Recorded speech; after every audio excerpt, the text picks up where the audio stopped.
왕이 있었습니다. 이 왕은 전쟁의 용사, 장군 출신인데, 그래서 왕이 되어서도 이제 영토를 확장하고 왕권을 확립하는 왕이었습니다. 어느 날 전투에서 왼쪽 눈을 다치게 되었고 이제 장애를 얻게 되었습니다. 왕이 이제 나라가 태평생들을 이루게 되었고 이제 그 나라에서 가장 뛰어난 화가를 부릅니다. 그리고 나의 초상화를 그려라. 그리고 며칠이 걸려서 시간이 흐른 후에 왕의 초상화가 완성되었습니다. 그래서 그것을 왕 앞에 보고차 내놓습니다. 왕이 그 자신의 초상화를 보자마자 크게 진노하는 거예요. 감히 나를 이렇게 병신으로 내가 나를 그렸구나. 여봐라, 당장 이놈을 하옥하라. 그리고 그 그림을 그렸던 화가는 죽게 됩니다. 다음 날입니다. 다시 명령을 내립니다. 이 나라에서 최고 가는 화가를 불러라. 그리고 내 초상화를 그리도록 해라. 두 번째 화가가 불려갑니다. 첫 번째 화가는 왼쪽 눈에 장애가 있은 것을 그렸으니 나는 온전하게 그려야 되겠다. 마음을 먹고 열심히 최선을 다해서 그림을 그립니다. 그리고 두 눈이 다 있는 건강한 위험 있는 왕의 모습을 그립니다. 그리고 마지막 이제 보고를 하여 드립니다. 그런데 왕이 그 그림을 보자 또다시 크게 화를 내는 겁니다. 아니, 내 놈, 이놈아, 어떻게 내가 이것이 내 모습이란 말이냐? 라고 화를 내면서 또다시 그를 화옥시키라고 얘기합니다. 그도 역시 죽게 됩니다. 다음날 또다시 그날의 최고 가는 화가를 부릅니다. 그 화가가 불려갈 때 얼마나 두려웠겠습니까? 한쪽 눈에 장애가 있는 것을 그려도 죽게 될 거고 두 눈이 다 있는 것을 그려도 죽게 될 텐데 두려움 속에 왕에게 불려갑니다. 그런데 세 번째로 불려갔던 화가는 살게 되었답니다. 살 뿐만 아니라 엄청난 보상금을 받고 땅을 물려받았다라는 얘기입니다. 비결이 뭘까요? 여러분 같으면 어떻게 하시겠어요? 여러분이 화가라고 하면 왕 앞에 불려갔습니다. 한쪽 눈을 그려도 두 눈을 그려도 안 되는데 어떻게 그리시겠습니까? 어떻게 하면 살 수 있겠습니까? 바로 왕의 옆모습을 그렸다는 거예요. 건강한 눈이 있는 옆모습, 그나마가 위험한 옆모습. 장애가 있는 모습의 눈이 아니고요, 건강하게 앞을 볼 수 있는 건강한 눈에 가진 옆면을 그렸기 때문에 살 수 있을 뿐만 아니라 막대한 금액의 포상금도 받게 되었다는 거예요. 인생은 무엇을 보느냐에 있어 달려 있습니다. 그 삶의 방향과 목적이 정해지죠. 보는 것에 따라 그 모양과 내용이 결정되어집니다. 오늘 2부 예배 드리시는 사랑하는 성도님, 지금 여러분 주위에 어떤 사람이 보이십니까? 여러분 주위에 무엇이 보이십니까? 불평거리가 많이 보이십니까? 감사거리가 많이 보이십니까? 내게 상처 주고 아프게 하는 사람이 많이 보이십니까? 내게 위로 주고 격려해 주고 보기만 해도 생각만 해도 기쁜 성도가 많으십니까? 무엇을 보느냐에 따라 마음이 불행하기도 하고 행복하기도 하고 슬프기도 하고 기쁘기도 한 겁니다. 오늘 본문의 사도 바울의 인생 얼마나 힘들었을까요? 지나온 시간 한 번도 그의 삶은 쉼없이 달려왔고 그 삶이 얼마나 힘들었는지 사도 바울은 힘에 깊도록 심한 고난을 당하여 살 소망까지 끊어졌다고 고린도후서 1장 8절에 이야기합니다. 살 소망까지 끊어질 정도로 힘없이 달려왔습니다. 얼마나 힘들었을까요? 그런데 하나님, 저 못하겠어요. 너무 힘들어서 저 지쳐서 이제 좀 쉴래요 라고 고백한 내용은 등장하지 않습니다.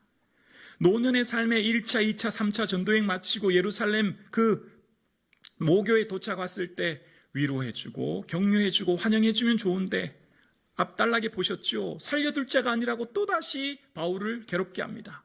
그럼 이쯤 되면 여러분 어떤 생각 드시겠습니까? 하나님, 도대체 저에게 왜 이러십니까? 저 정말 쉼없이 달려왔지 않습니까? 주를 위해 최선을 다했는데 저 왜 이렇게 힘들게 합니까? 그런 불평이 나오지 않겠습니까? 그런데 바울은요, 그런 모습이 등장하지 않습니다. 사람들이 그를 죽이려고 하고 그래서 천부장은 대제장을 통해 공회를 준비합니다. 피고인으로 사람 앞에 서게 됩니다. 그런데 그때 바울이 어떻게 그 고난을 이겼는지 본문을 통해 알 수 있는데요, 바울은 사람들을 보지 않았어요. 누구를 봤을까요? 주님을 본 거예요. 2절에 보면 이런 내용이 나오죠. 대제사장 아나니아가 바울 곁에 서 있는 사람들에게 그 입을 치라 명하니.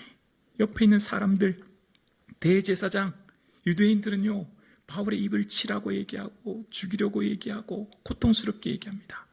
그런데 11절 볼까요? 11절이요. 그날 밤에 주께서 바울 곁에 서서 이르시되 담대하라. 내가 예루살렘에서 나의 일을 증언한 것 같이 로마에서도 증언하여야 하리라 하시니라.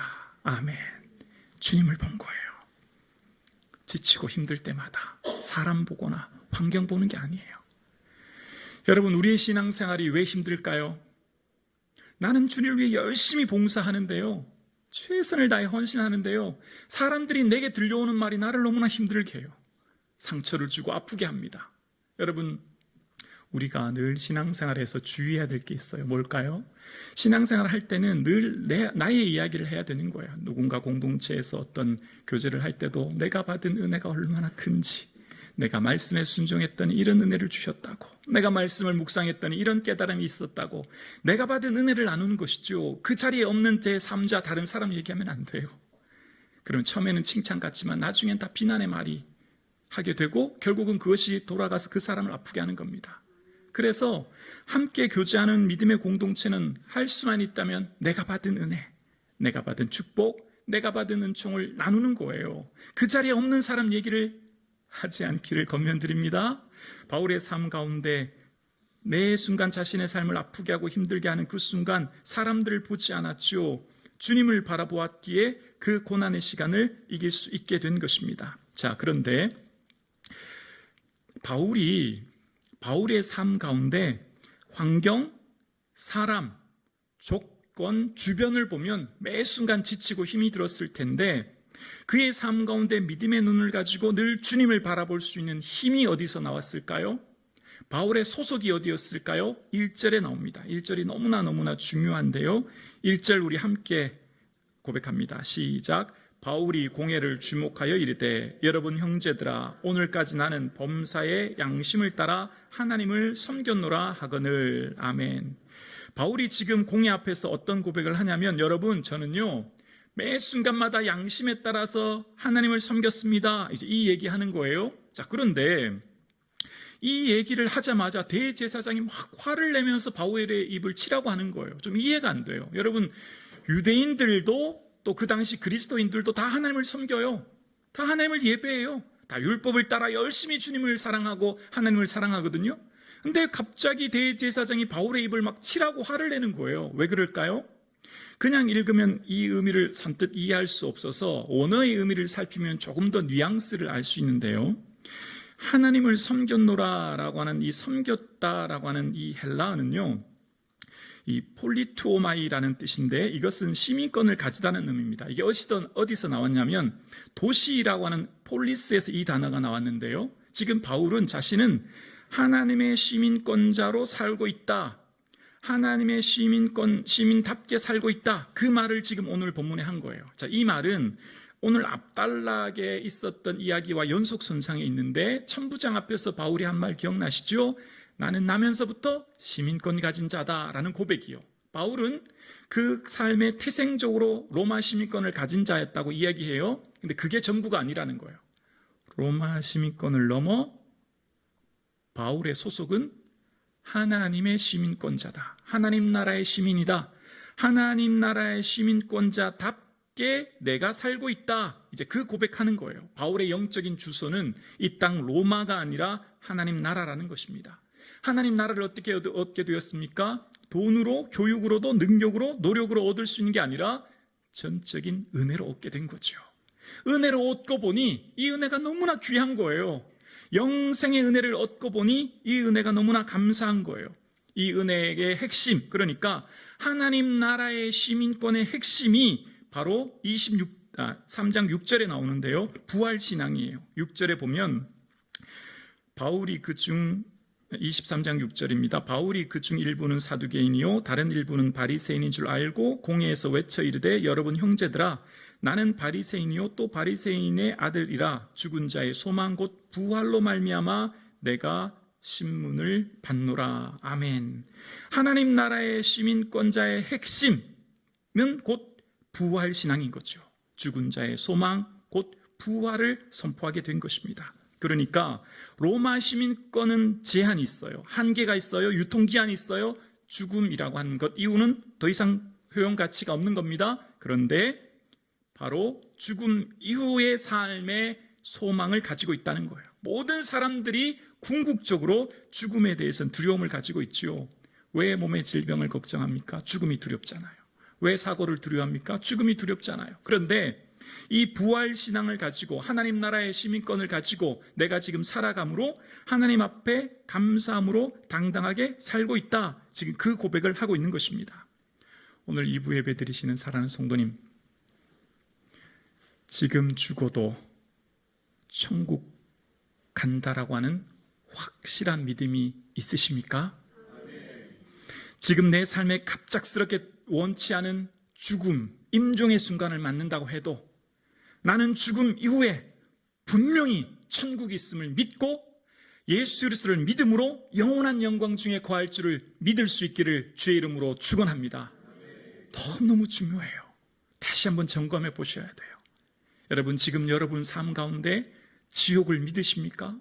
지옥을 믿어야 천국을 믿을 수 있고 천국을 믿어야 지금 현재 내 삶을 재점검할 수 있는 거예요. 구더기도 죽지 않고 불도 꺼지지 않는 영원한 지옥이 있음을 믿을 때 천국 소망이 얼마나 감사한지를 알게 되고 천국 소망이 있을 때 현재의 삶 가운데 목적과 의미가 새로워지는 거죠. 여러분, 무엇을 위해 그렇게 열심히 달려가고 계세요? 무엇을 위해 그렇게 열심히 애를 쓰고 노력하세요? 지금 여러분 뭘 향해 달려가십니까? 천국을 준비하며 오늘을 살 수 있기를 주의 이름으로 축원합니다. 아멘이시죠? 이 신앙이 있어야 되는 거죠. 사도 바울의 삶 가운데 받은 은혜가 너무나 많고 그 천국 소망으로 인하여 거저 주신 은혜가 너무나 크기에 그의 삶을 쉼없이 달려가는 겁니다. 그래서 그의 삶 가운데는요, 아까운 것이 아무것도 없었어요. 여러분 생각해 보세요. 지금 여러분이 불치병에 걸렸어요. 그런데 누군가가 내 대신 장기를 기증해줘서 내가 건강을 되찾았다고 생각해 보세요. 그 사람에게 얼마나 감사할까요? 내가 지금 기업을 경영하는데 자금이 부족해서 부도날 위기에 처해져 있어요. 오늘 밤 지나면 내일 이제 부도가 나요. 그런데 누군가가 전화가 와서 원하는 만큼 무이자로 돈을 마음껏 빌려준다면, 그리고 기업이 다시 살아난다면 그 사람 평생 못 잊지 않겠습니까? 내가 잘 살다가 사기를 당해서 살던 전셋집에서 쫓겨나게 되었어요. 그런데 친구가 우리 집에서 같이 살자고 가족들 다 데리고 와서 준비될 때까지 마음껏 있어도 된다고 하면 그 친구 여러분 어떻겠습니까? 평생 못 잊죠. 여러분 지금 무엇을 감사하고 계십니까? 여러분 정말 예수 그리스도의 십자가 보혈로 구원해 주신 은혜 감사하고 계십니까? 세상 그 어떤 것으로도 대체할 수 없는 하나님 나라 그 영광을 매 순간마다 바라보고 준비하고 계십니까? 여러분, 오늘 저와 여러분의 삶 가운데 내 생명, 내 전 재산 뭘 드려도 주님을 향해 드려들 무엇이 아깝겠습니까? 우리가 왜 지칠까요? 왜 힘들까요? 천국 소망을 놓치고 있기 때문이에요. 자꾸만 이 땅이 전부처럼 보이고 사람이 전부처럼 보이고 내 보이는 것이 전부처럼 느끼고 들려오는 말과 들려오는 이야기가 나를 고통스럽게 해요. 그러니 점점 내 삶이 지치는 것 아닐까요? 얼마 전에 아내랑 이제 겨울이 와서 방에 이렇게 비닐을 치게 되었습니다. 비닐이라고 하실지 모르겠습니다. 차가운 바람을 좀 막으려고 창문에 이렇게 붙이게 됐어요. 봄이 엊그제 같은데, 이렇게 얘기하면 어르신들 또 어떤 생각하실런지요. 봄이 엊그제 같은데, 가을이 오나 생각했던데 낙엽이 엊그제 떨어졌던 것 같은데 벌써 겨울이 오고 있습니다. 여러분, 우리의 생이 그렇게 길지 않아요. 여러분, 나의 부름이요 언제일지 아무도 몰라요. 여러분, 인생이 100년이고 내가 50세니 아직 50년 남았다? 아니요, 그렇지 않아요. 언제 주님 날 부르실지는 아무도 몰라요. 매 순간을 준비하며 살아야 됩니다. 매 순간을 삶의 마지막처럼 천국을 바라보고 소망하며 사셔야 돼요. 여러분, 천국 소망이요 그냥 살다가 마지막 날 천국 소망할 수 있을까요? 저는 그렇게 생각하지 않아요. 눈을 뜨는 순간부터 눈을 감을 때까지 매 순간마다 천국을 바라보고 예수 그리스도를 바라보고 하나님 나라를 바라보는 사람이 임종의 순간, 마지막 숨이 끊어질 때 천국을 소망하게 되는 거예요. 하나님 나라와 상관없이 하나님 나라 바라보지 않고 예수님 생각하지 않고 이 땅의 것들과 이 땅의 목적을 대로 살던 사람은요, 마지막 날도 내 삶의 천국을 소망하기 어려운 삶을 살게 되는 것 아닐까요? 사랑하는 성도님, 무엇이 가장 귀할까요? 천국 소망인 줄로 믿습니다. 부활의 소망이에요. 이거보다 귀한 것은 이 땅에 아무것도 없지요. 근데 우리는 이것을 자꾸만 놓치고 자꾸만 세상의 것들을 바라보기에 우리 마음이 연약해지는 것을 고백하게 되어집니다. 사도 바울의 삶이 왜 지치지 않았을까? 왜 사도 바울의 삶은 늘 시기하고 모함하여 그를 죽이려고 하는 수많은 사람들 가운데서도 지치지 않았을까? 그 힘의 비결이 어디 있을까? 주님 바라봤거든요. 뿐만 아니라 그의 소속은 하나님 나라의 시민권자였거든요. 그는 천국 소망, 부활의 소망이 확고했거든요. 오늘 함께 예배드리시는 사랑하는 성북중앙 가족 여러분, 세상 그 무엇과도 바꿀 수 없는 부활신앙을 붙들고 나아갈 수 있는 저와 여러분 되기를 주의 이름으로 축원합니다. 어떤 것과도 바꿀 수 없는 하나님 나라, 그 소망 가운데 오늘을 살 수 있기를 주의 이름으로 축원합니다. 사도 바울의 삶이 지치지 않았던 이유가 여기 있습니다. 그리고 오늘 본문을 여러 번 읽다 보면 조금 특이한 모습이 나와요. 이제 바울이 공회 앞에서 이제 변론을 합니다. 나는 매 순간 양심에 따라 하나님을 섬겼다고요. 그리고 이제 공회 앞에서 바울이 변론을 하자 이 공회가 갑자기 갈등이 생기고 다툼이 생기고 분쟁이 생기기 시작하는 겁니다. 7절을 볼까요? 7절에 보면 그 말을 한즉 바리새인과 사두개인 사이에 다툼이 생겨 무리가 나뉘어지니, 바울로 인해서 그의 말로 인해서 다툼과 분열이 생기기 시작합니다. 더 나아가서 10절에 보면 이런 일이 일어납니다. 큰 분쟁이 생기니라고 이야기합니다. 여기 분쟁의 원어는 밀란이란 뜻이에요. 봉기라는 뜻입니다. 커다란 밀란이 일어나기 시작합니다. 여러분, 이 내용이 흔히 이해가 잘 되십니까? 어떻습니까? 성령님이 임재합니다. 그리고 성령님의 임재로 인하여 복음이 선포됩니다. 그럼 어떻게 될까요? 화해와 사랑과 일치의 공동체가 이루어져야 되지 않겠습니까? 성령님이 임재와 가운데 말씀이 선포되면 그 공동체 가운데 은혜가 넘치고 위로가 넘치는 공동체가 되어야 마땅하지 않습니까? 그런데 보세요. 오늘까지 바울이 처음 복음을 시작하는 그 시작 사도행전 13장부터 지금까지 바울이 가는 곳마다 바울이 전하는 모든 복음에는 늘 갈등이 유발되고 다툼이 생기고 분열이 생겼습니다. 좀 이상하지 않습니까? 바울이 가는 곳곳마다 일치와 화해보다는 다툼과 갈등이 더 많이 생겼어요. 왜 그럴까요? 그 이유가 뭘까요? 바로 바른 복음이 선포되었기 때문이에요. 양보할 수 없는 진리가 선포되었기 때문입니다. 부활신앙이라고 하는 진리의 말씀이 선포되자 죄가 드러나고 그들이 쫓는 신념이 드러나고 거짓이 드러나고 그들의 모든 모습이 드러나는 거예요. 마치 우리가 병원에 가지 않습니까? 건강검진을 위해서. 그러면 뭐가 드러나죠? 눈에 보이지 않은 몸 안에 있는 무슨 암세포들이라는 것이 조기에 발견되어서 치료를 받지 않습니까? 바른 복음이 이런 거죠. 바른 복음이 선포될 때 빛이 비추었더니, 진리의 빛이 비추었더니 참과 거짓이 나눠지는 거예요. 그 안에 있는 죄가 드러나게 되는 것이지요. 그러니까 지금 바울의 부활신앙으로 인하여서 어떤 일이 일어났죠? 사두개인과 바리새인이 나눠지기 시작한 겁니다. 이전에는 같이 지냈던 그들이 사두개인들은요, 부활, 천사, 영 없다고 얘기하는 거예요. 그러나 바리새인은 그것이 다 있다고 얘기하지요. 바울의 복음의 핵심인 부활신앙이 선포되자 나뉘어지기 시작하는 겁니다. 복음에는 참과 거짓을 나누게 할 뿐만 아니라 그들이 평소 쫓고 있던 신념과 가치체계를 드러냅니다. 무엇을 위해 살고 있는지 그 내면 깊은 곳에 추구하고 목적하는 것을 드러내는 거예요. 그래서 그것이 하나님의 말씀의 조명하에 수정되어지고 돌이키게 되고 회개하게 되는 거죠. 그래서 살아나게 되는 거예요. 지금 바울의 복음, 부활신앙, 진리일까요? 진리이죠. 예수님도 마태복음 22장에 말씀하셨잖아요. 부활 때 장가도 가지 않고 시집도 가지 않고 하늘에 있는 천사와 같다고요. 그러니까 부활은 확실한 말씀이고 진리의 말씀이죠. 진리의 말씀이 선포될 때 숨겨진 신념과 가치체계가 드러나게 되어지고 옳고 그름을 분별할 수 있게 되어서 하나님 말씀 따라 살 수 있는 힘을 얻게 됩니다. 여러분, 지금까지 바울의 삶은 늘 그랬습니다. 이고니온에서도 보면요, 유대인을 따르는 자도 있고 바울도 따르는 자도 있더라. 무리가 나뉘어졌다고 얘기합니다. 비시디아 안디옥에서도 마찬가지예요. 유대인들이 바울을 시기하고 비방합니다. 반면 이방인들은 기뻐하고 찬송합니다. 나뉘어지게 되는 거예요. 진리의 빛 안에 나뉘어지게 되는 거예요. 말씀이 내 안에 들어오면 어떻게 될까요? 하나님 말씀은 살았고 운동력이 있어 자외 날쌘 검보다 예리해서 어떻게 해요? 혼과 영과 및 관절과 골수를 찔러 쪼개는 거예요. 말씀이 내 안에 나를 조명하여 바라보게 하는 거예요. 나를 살피게 하는 거죠. 생각과 뜻을 판단하게 되는 거예요. 내가 지금 품고 있는 생각, 내가 지금 추구하고 있는 목적을 깨닫게 하는 거죠. 그래서 어떻게 될까요? 바른 신앙은 갈등을 유발시킵니다. 진짜 예수님을 제대로 믿으면 내 안에 갈등이 일어나요. 진짜 천국과 지옥을 확실히 믿으면 현재 내 삶에 끊임없는 갈등과 고민이 일어납니다.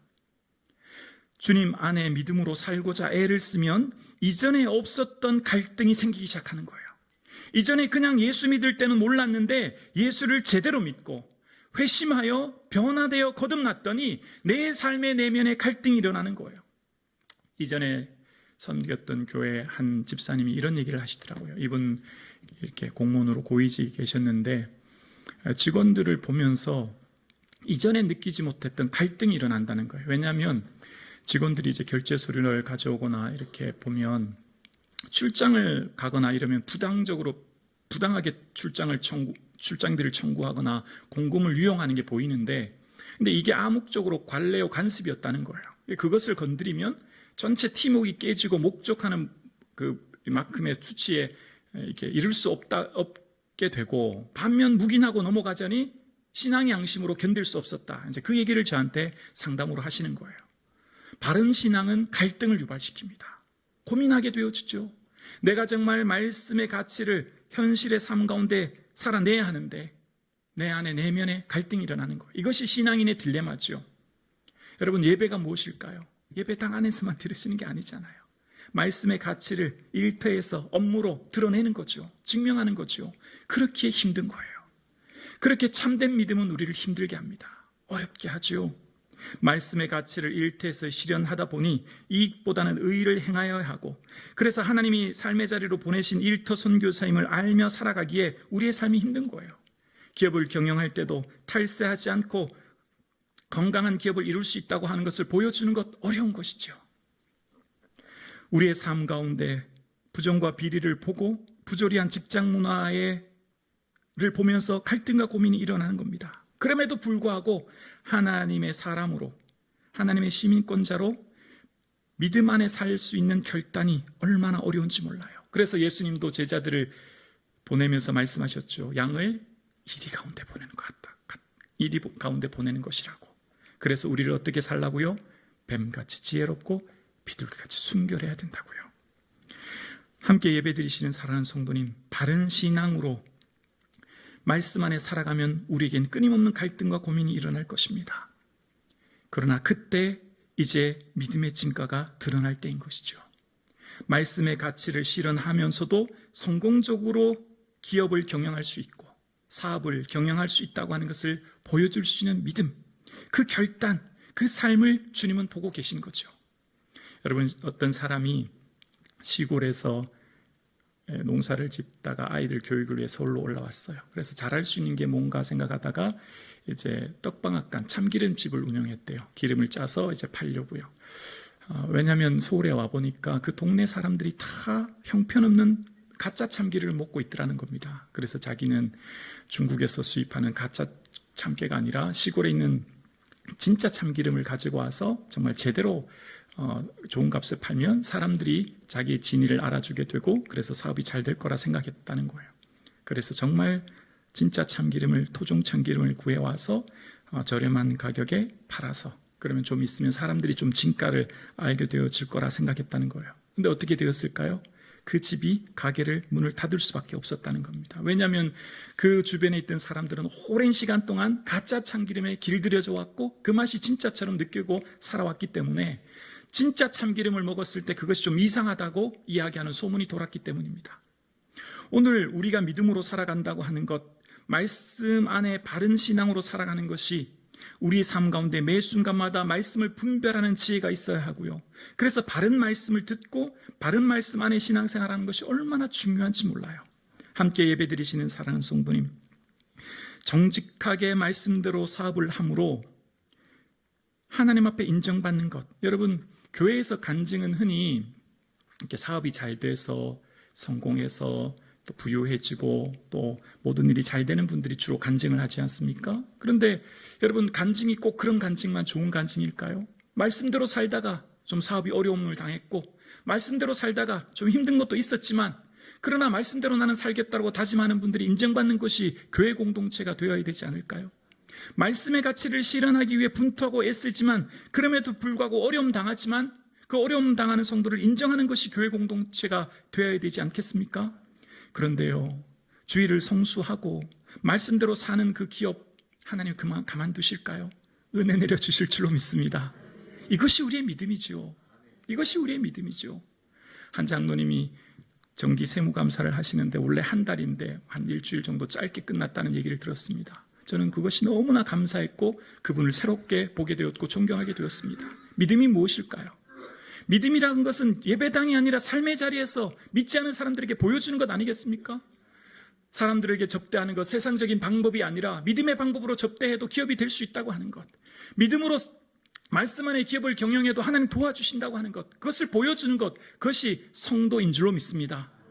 여러분, 오늘 함께 예배드리시는 사랑하는 성도님, 하나님 나라의 시민으로 살아가는 것 힘들고 어렵지요.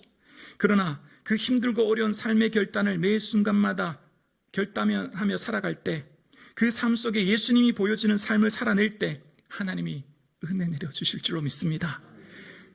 오늘 함께 예배드리시는 사랑하는 성도님, 사람, 환경, 세상보다 나와 함께 계신 예수님 바라보시고 천국 시민의 소망 가지시고 남은 생을 살아갈 수 있기를 주님의 이름으로 축원합니다.